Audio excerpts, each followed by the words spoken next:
Hello everyone, কেমন আছো তোমরা সবাই? আমরা ভালো আছি। আর আজকে সকাল থেকেই আরামবাগে প্রচণ্ড বৃষ্টি হচ্ছে, পুরো বন্যা হয়ে যাওয়ার মতো অবস্থা, চারদিকে পুরো জলে ভর্তি হয়ে গিয়েছিল। তাই ভাবলাম আজকে একটা চিকেনের রেসিপি বানাই। আর এটা হচ্ছে খুবই খেতে ভালো লাগে। এটা আজকে আমি বানাচ্ছিলাম দই চিকেন। তার জন্য প্রথমেই যা করেছিলাম এটা হলো আদা রসুন আর নুন দিয়ে আর কিছুটা গোলমরিচের গুঁড়ো দিয়ে চিকেনটাকে ম্যারিনেট করে রেখে দিয়েছিলাম কিছুক্ষণের জন্য। এটা ম্যারিনেট করে ভালো করে ঢাকা দিয়ে দিয়েছিলাম। তারপরে আমি অন্যদিকে কিছু পেঁয়াজ, আদা, রসুন আর কাঁচা লঙ্কা নিয়ে নিয়েছিলাম।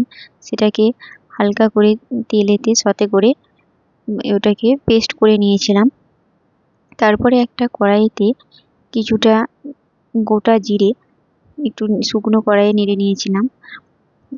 আর অপরদিকে কড়াইতে তেল দিয়ে চিকেনগুলোকে, যেগুলো আগের থেকে ম্যারিনেট করে রেখেছিলাম, সেগুলোকে ভালো করে ভেজে নিচ্ছিলাম একটুক্ষণ। সমস্ত চিকেনটাকে আমি এইভাবে ভেজে নিয়েছিলাম। আর একটা বাটিতে আমি কিছুটা টক দই নিয়ে নিয়েছিলাম। আর টক দইটা এখানে ভালো করে ফেটাতে হবে।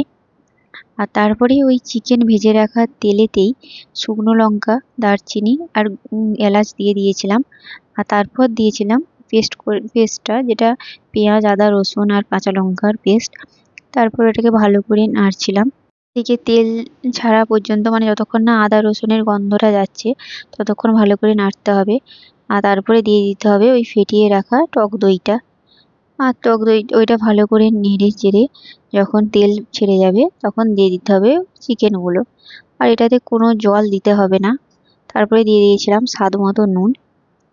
এটা জল ছাড়াই খুব সুন্দরভাবে সেদ্ধ হয়ে যাবে। আর সবার শেষে যখন জলটা কমে আসবে তখন দিয়ে দিয়েছিলাম গোলমরিচের গুঁড়ো। একবার বাড়িতে অবশ্যই ট্রাই করে দেখো, খুব ভালো লাগবে খেতে।